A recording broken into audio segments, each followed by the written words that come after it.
আমি এইমাত্র খবর পাইলাম যে এই পাত্রের এর আগেও 3টা বিবাহ ছিল এবং 3টা বই মারা গেছে। এরকম একটা বউ মারা পাত্রের সাথে আমি আমার মেয়ের বিবাহ দেব না। আপনার মেয়ে আপনি বিবাহ দিবেন না সেটা ঠিক আছে, কিন্তু বউ মারা পাত্র এটা তো আপনি আমার বলতে পারেন না। এখানে আমার প্রথম বউ সে মারা গেছে হার্ট ফেল করে, তা আমি মারি নাই।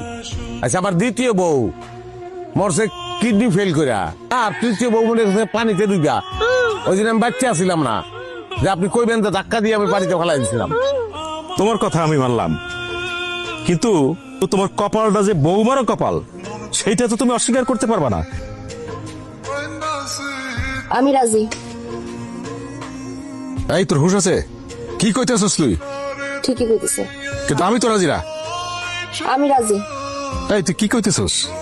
হ্যাঁ, পাত্র আমার পছন্দ হয়েছে, আমি বিয়েতে রাজি আছি। কিন্তু আমি তো রাজি না। মিয়া বিবি রাজি, কে আগারে পিতাজি বেইল আছে মিষ্টিকান। আচ্ছা তুই কত আমারে কি কারণে তুই হুট করে বিয়েতে রাজি হইলি?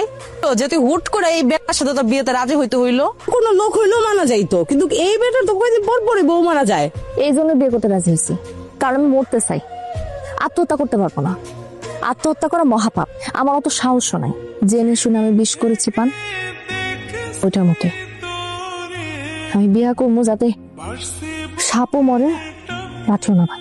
ও এই ছিল তোর মনে?